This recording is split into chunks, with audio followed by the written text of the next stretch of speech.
நண்பர்கள் அனைவருக்கும் காலை மாலை மதிய வணக்கங்களை தெரிவித்துக் கொள்வது உங்கள் நண்பன் அருண். இன்னைக்கு வீடியோவில் நம்ம எதை பற்றி பார்க்க போகிறோம் அப்படின்னு பார்த்தீங்கன்னா, இப்போ ரீசெண்டாக அதிகமாக என்ன ஜாப் வந்துட்டுருக்கு அப்படின்னு பார்த்தீங்கன்னா, வேர் ஹவுஸ் ஜாப் ரொம்ப நிறையா வந்துட்டுருக்கு. அதாவது வேர் ஹவுஸில் S pass, E pass, DEP pass, இந்த மாதிரி நிறையா ஜாப் வேர் ஹவுஸ் அசிஸ்டண்ட்டு, இந்த மாதிரி வேர் ஹவுஸ் ஜாப்னு வந்துட்டுருக்கு.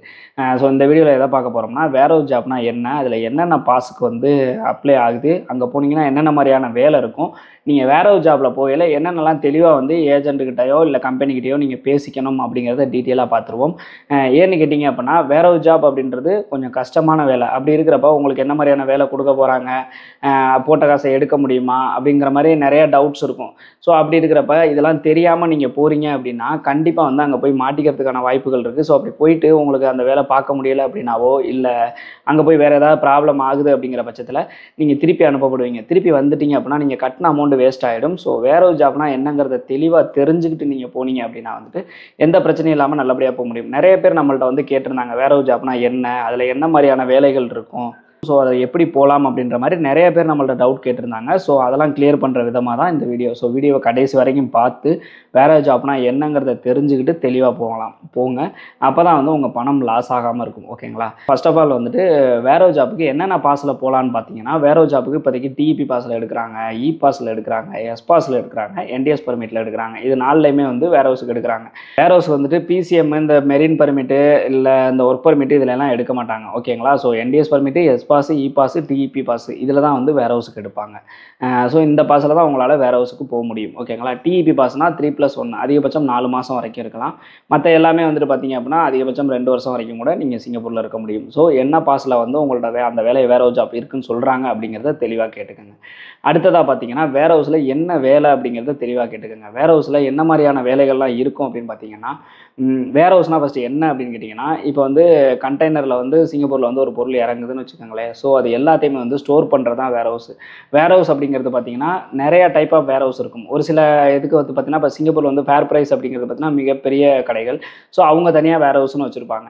ஸோ ஃபேர் ப்ரைஸ்னால் என்னன்னு கேட்டிங்கன்னா, சிங்கப்பூரில் கிட்டத்தட்ட நம்ம ஊர் ரேஷன் கடை மாதிரி தான். ஆனால் எப்படின்னா அது கொஞ்சம் ஹை லெவலில் இருக்கும், சூப்பர் மார்க்கெட் மாதிரி இருக்கும். ஸோ அதில் எல்லா பொருட்களுமே இருக்கும். அங்கே உள்ளே போயிட்டீங்க அப்படின்னா காய்கறியிலேருந்து எல்லா ஜாமானுமே இருக்கும். ஸோ அது எல்லாத்தையுமே நீங்கள் வேர் ஹவுஸில் ஸ்டோர் பண்ணி வச்சு தான் கடைக்கு எடுத்துகிட்டு வருவாங்க. ஸோ இந்த மாதிரி பொருட்கள் ஸ்டோர் பண்ணுறதுக்கான இடம் தான் வேர் ஹவுஸ். அந்த வேர் ஹவுஸ் வேர் ஹவுஸ் அப்படிங்கிறது பார்த்தீங்கன்னா, இப்போ ஃபேர் ப்ரைஸ் வேர் ஹவுஸ்னால், ஃபேர் ப்ரைஸ்ன்றது ஒரு கம்பெனி மாதிரி, அவங்களுக்கு வேர் ஹவுஸ் இருக்குது. இது மாதிரி நிறைய கம்பெனிகளுக்கு தனித்தனியாக வேர் ஹவுஸ் இருக்கும்.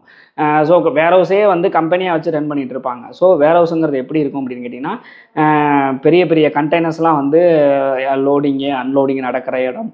ஸோ அதில் பொருள் உள்ளே வர்றது வெளியில் போகிறது அந்த மாதிரி இருக்கும். சில நேரங்களில் பார்த்தீங்க அப்படின்னா கெட்டு போகிற பொருட்கள்லாம் ஃப்ரீசர் ரூமில் வைப்பாங்க. நீங்கள் அதுக்குள்ளே இருந்து வேலை பார்க்குற மாதிரி இருக்கும். ஸோ இந்த மாதிரி எல்லா டைப் ஆஃப் ஒர்க்குமே இருக்கும். ஓகேங்களா? ஸோ லோடிங் அன்லோடிங்னா நீங்கள் ஒரு 15-20 கிலோ தூக்குற மாதிரி கூட இருக்கும், 20 கிலோவுக்கு மேலே கூட இருக்கும். லோட் பண்ணுறது அப்படின்னா அந்த பொருளை கண்டெய்னரில் ஏற்றுற மாதிரி இருக்கும். இல்லை அன்லோடிங்னா பொருளை கீழே இறக்கி நீங்கள் ஸ்டோர் பண்ணுற மாதிரி இருக்கும். இது மட்டும்தான் இருக்குன்னா அப்படி கிடையாது. வேர் ஹவுஸ்லேயே பேக்கிங் ஒர்க் அப்படிங்கிற மாதிரி பேக் பண்ணுற மாதிரி இருக்கும். பேக்கிங்னா சும்மா சின்ன சின்ன பொருளாக இருக்காது, பெரிய பெரிய லெவலில் பேக்கிங் பண்ணுற மாதிரி இருக்கும். இப்போ ஃப்ரீசர் ரூம்லலாம் ஸ்டோர் பண்ணுற மாதிரி இருக்குது அப்படின்னா ஃப்ரீசர் ரூம்லாம் சும்மா சின்ன ரூம்லாம் கிடையாது, மிகப்பெரிய ரூமாக இருக்கும். அதில் பார்த்தீங்கன்னா பயங்கர குளிராக இருக்கும், மைனஸில் இருக்கும். அப்படிங்கிற பட்சத்தில் நீங்கள் அதில் ஒர்க் பண்ணுற மாதிரி இருக்கும். எதையுமே நான் பயமுறுத்துறதுக்காகலாம் சொல்லலை. இது எல்லாத்துக்குமே நீங்கள் மென்டலாக ப்ரிப்பேர் ஆகி போயிட்டீங்க அப்படிங்கிற பட்சத்தில் உங்களுக்கு வேலை அதாவது நீங்கள் பயப்படாமல் நீங்கள் ஒர்க் பண்ணலாம், உங்களோட அமௌண்ட் லாஸ் ஆகாது அப்படிங்கிறதுக்காக தான் சொல்கிறேன். அதே மாதிரி பார்த்தீங்கன்னா இது மட்டும் தான் இருக்கும்னா அப்படிலாம் கிடையாது. இப்போ வேர் ஹவுஸ்லேயே பார்த்தீங்கன்னா ஆஃபீஸ் லெவல் ஜாப்பும் நிறையா இருக்குது. அதாவது என்னென்ன பொருள் வந்திருக்கு, உள்ளே இருக்குது, என்னென்ன பொருள் வெளியே போகுது, ஸோ அதெல்லாம் மெயின்டைன் பண்ணுறது, கம்ப்யூட்டரில் லோட் பண்ணுறது, அதை மெயின்டைன் பண்ணுறது, அந்த மாதிரி ஆஃபீஸ் லெவல் ஒர்க்கும் நிறையா இருக்கும். ஓகேங்களா? ஸோ மோஸ்ட்லி ஆனால் ஆஃபீஸ் லெவல் ஒர்க்கில் பார்த்தீங்க அப்படின்னா சிங்கப்பூரியன்ஸு அந்த மாதிரி தான் எக்ஸ்பீரியன்ஸ்டு பர்சன் தான் இருப்பாங்க. எடுத்தோட வேர் ஹவுஸ் ஜென்ரல் ஒர்க்கர் அப்படின்னா இது எல்லா ஒர்க்குமே இருக்கும். அதே மாதிரி ஒரு இடத்துல தான் வேலை பார்க்க சொல்லுவாங்கன்னா அப்படி கிடையாது. உங்களுக்கு மாற்றி டிஇபி பாஸ்லாம் போனீங்கன்னா ஒரு வேர் ஹவுஸ்லாம் ரெகுலராக வேலை பார்க்க சொல்லுவாங்கன்னா அப்படிலாம் கிடையாது. வேறு இடத்துக்கு போக சொல்கிறதுக்கான வாய்ப்புகளும் ரொம்ப அதிகமாக இருக்குது. ஓகேங்களா? ஸோ வேர் ஹவுஸ் வேலை அப்படிங்கிறது இப்படி தான் இருக்கும். இது ஒரு சில பேருக்கு இந்த வேலை ரொம்ப கஷ்டமான வேலையாக இருக்கும். ஒரு சில பேருக்கு நான் இதோட கஷ்டப்பட்டிருக்கேன், ஸோ இது எனக்கு ஒரு பெரிய வேலை இல்லை அப்படின்னு நினைக்கிறவங்களுக்கு இந்த வேலை ஈஸியாக தான் இருக்கும். ஸோ இதெல்லாம் உங்களால் பார்க்க முடியுமான்னு ஃபஸ்ட்டு தயாராகிக்கங்க. அடுத்தது பார்த்தீங்க அப்படின்னா, என்ன பாஸ்ல போறது? அதாவது என்ன பாஸ் உங்களுக்கு ஏஜென்ட் குடுக்குறாங்கன்றத கேட்டுக்கங்க. எஸ் பாஸா, இ பாஸா, என்டிஎஸ் பெர்மிட்டா அப்படிங்கிற மாரி தெளிவா கேட்டுக்கங்க. டிபி பாஸ்ல நீங்க போறீங்க அப்படின்னா, உங்களோட சம்பளம் எவ்வளவு? எத்தன ஹவருக்கு வந்து அந்த டியூட்டி? அதாவது மோஸ்ட்லி பார்த்தீங்க அப்படின்னா வந்துட்டு, இப்ப சம்பளம் வந்து ஒரு உதாரணத்துக்கு $1600 தர்றாங்கன்னு வச்சுக்கோங்களேன் டிபி பாஸ்ல. ஸோ அது 8 ஹவருக்கா, 12 ஹவருக்கா அந்த டியூட்டி அப்படிங்கிறத தெளிவா கேட்டுக்கங்க. சப்போஸ் 12 ஹவருக்கு அப்படின்னு சொல்றாங்கன்னா, உங்களுக்கு அந்த சம்பளம் மட்டும் தான். அதுக்கு மேல ஓவர் டைம் உங்களால பார்க்க முடியாது. ஓவர் டைம் இருக்காது அப்படிங்கிற பட்சத்தில 1600 சம்பளம் வருது அப்படின்னா, அதில சாப்பாடு, டிரான்ஸ்போர்ட் அது தெளிவா கேட்டுக்கங்க. டிரான்ஸ்போர்ட்டுக்கு நீங்க பணம் தந்துருவீங்களா? அப்படிங்கிறத தெளிவா கேட்டுக்கங்க. கண்டிப்பா ஃபுட்டுக்கு பணம் தர்றதுக்கான வாய்ப்புகள் கிடையாது. ஃபுட்டு நீங்க தான் பார்த்துக்கிற மாரி இருக்கும். ரூமுக்கு வந்து ஃப்ரீயா தர்றீங்களா? இல்ல ரூம் வந்து நாங்க தான் பார்த்துக்கணுமா? அப்படிங்கிற மாரி தெளிவா கேட்டுக்கங்க. ஸோ இது எல்லாமே போக நீங்க எவ்வளோ மிச்சப்படுத்துவீங்க அப்படிங்கிறத கால்குலேட் பண்ணி, நீங்க வேர் ஹவுஸ் ஜாப்ல டிஇபில போறீங்கன்னா, 4 மந்த்ல போட்ட காச எடுத்துட்டு நீங்க லாபம் ஏதாவது சம்பாரிக்க முடியுமா? அப்படிங்கிற மாரி பார்த்துக்கங்க. உங்களால லாபம் நல்லா சம்பாரிக்க முடியும்னா மட்டும் அதுக்கு போங்க. இல்லன்னா தயவு செய்து போகாதீங்க. ஓகேங்களா? நெறைய பேர் என்ன மாரியான ஒரு மைண்ட் செட்ல இருக்காங்க அப்படின்னு கேட்டீங்கன்னா, வேலை கிடைச்சா போதும், அங்க போனா போதும் அப்படிங்கிற மாரி இருக்காங்க. தயவு செய்து அந்த மைண்ட் செட்ல இருக்காதீங்க. வேலை கிடைச்சு நல்லபடியா நம்ம போணும். அங்க போய் சம்பாரிக்கணும். சம்பாரிச்சு நம்ம ப்ராஃபிட் எடுத்துட்டு வரணும் அப்படிங்கிற மாரி மைண்ட் செட்ல இருங்க. அதிகமான தொகைய நீங்க கட்டி போயி, அங்கே செலவு எல்லாம் போக, நீங்க போட்ட காச மட்டுமே எடுத்துட்டு வர முடியும். ஒரு சில பேர் ஒரு சில இதெல்லாம் வந்து அதிகமான நீங்க தொகைய கட்டுனீங்கன்னா, போட்ட காச மட்டும் தான் எடுத்துட்டு வர முடியும்.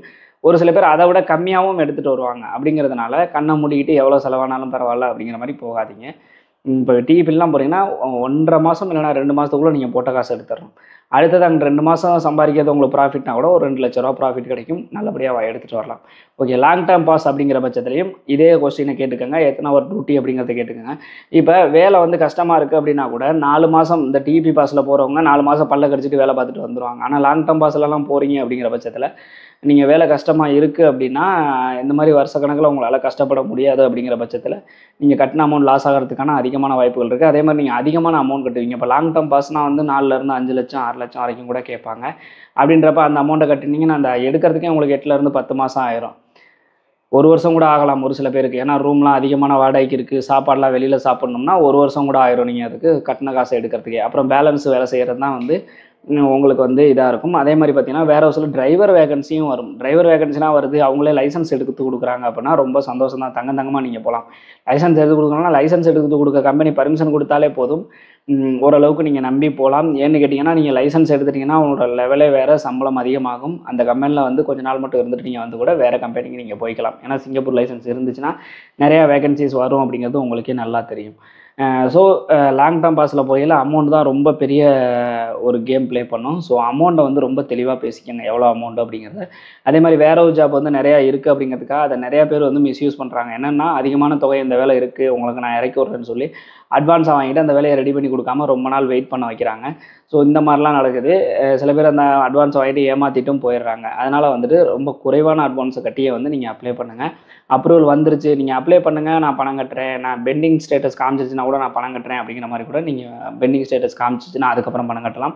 இன்னொன்னு என்ன அப்படின்னு கேட்டீங்கன்னா, இப்ப நீங்க டிஇபினா ஒரு 4 டேஸ்ல உங்களுக்கு அப்ரூவலா இல்ல ரிஜெக்ட் ஆனான்னு வந்துரும். ஆனா S pass, e pass, NTS பெர்மிட்லாம் apply பண்ணீங்கன்னா, உங்களுக்கு பெண்டிங் ஸ்டேட்டஸ் காமிச்சிச்சு அப்படின்னா, அப்ரூவல் வரதுக்கு 45 ஒர்க்கிங் டேஸ் கூட ஆகலாம். அதுவரைக்கும் நீங்க வெயிட் பண்ணி தான் ஆகணும். அதுக்கு நீங்க என்ன பண்ணணும்னா, ரொம்ப தெளிவா உங்க டாக்குமெண்ட்ஸ் வந்து ரொம்ப தெளிவா குடுக்கணும். சிங்கிள் பிடிஎஃப்ல நீங்க ஜூம் பண்ணாலும் அந்த ஃபோட்டோ உடையாதபடி, அதாவது பாஸ்போர்ட் ஃபோட்டோலாம் உடையாதபடி உங்க டாக்குமெண்ட்லாம் ரொம்ப கிளியரா ரெடி பண்ணி குடுத்தீங்க அப்படின்ற பட்சத்தில, உங்களுக்கு ஈஸியாவே அப்ரூவல் ஆகுறதுக்கான கம்மி நாள்லயே வந்து அப்ரூவல் ஆகுறதுக்கான வாய்ப்புகளும் இருக்கு. கம்பெனி சைட்ல வந்து ஏதாவது கம்பெனி சைட்ல ப்ராப்ளம்னா, கோட்டா வந்து இல்ல அப்படின்னா, அது ஒண்ணு தான் ப்ராப்ளம் ஆகும். அதர்வைஸ் வேற எந்த ப்ராப்ளமும் வர்றதுக்கான வாய்ப்புகள் ரொம்ப குறைவு. அப்படிங்கிறப்ப நீங்க கரெக்ட்டா அப்ளை பண்ணி அப்ரூவல் வந்துருச்சு அப்படின்னா, நீங்க இப்ப S pass, e pass, NTS பெர்மிட்ல போறீங்க அப்படின்னா, நீங்க அதிகபட்சம் நீங்க போட்ட காசு 5லருந்து ஒரு 6 மாசத்துக்குள்ளார எடுக்கிற மாரி இருக்கணும். அந்த அளவுக்கு நீங்க அமௌண்ட்ட கட்டிட்டு போனீங்க அப்படின்னா, கண்டிப்பா உங்களுக்கு ப்ராஃபிட் தான். வேலை மட்டும் கஷ்டமா இருக்கும். பார்க்கறதுக்கு ரெடியா போங்க. அதுக்கு மென்டலி ப்ரிப்பேர்டா போயிருங்க. ஸோ வேர் ஹவுஸ் ஜாப்னா இப்படி தான் இருக்கும். ஓகேங்களா? ஸோ இதில வேற எதுவும் டவுட் இருந்துச்சுன்னா கமெண்ட் செக்ஷன்ல சொல்லுங்க. நம்மளோட அடுத்த வீடியோல எந்த ஜாப்ப பத்தி போடலாம்? எந்த ஜாப்ப பத்தி நீங்க தெரிஞ்சுக்க ஆசைப்படுறீங்க அப்படின்றத கமெண்ட் செக்ஷன்ல சொல்லுங்க. கண்டிப்பா அடுத்த வீடியோல அந்த ஜாப்ப பத்தி டீட்டெயிலா சொல்றேன். ஸோ வேர் ஹவுஸ்ல போறீங்க அப்படின்னா, இவ்வளவு விஷயம் இதுக்கு முன்னாடி உங்களுக்கு தெரியுமா? இதுவரைக்கும் கடைசி வரைக்கும் வீடியோவ பார்த்துருக்கீங்களா? அப்படிங்கிறத கமெண்ட் செக்ஷன்ல சொல்லுங்க. மீண்டும் ஒரு வீடியோவில் சந்திக்கும் வரை உங்களிடமிருந்து விடைபெறுவது உங்கள் நண்பன் அருள். பாய்.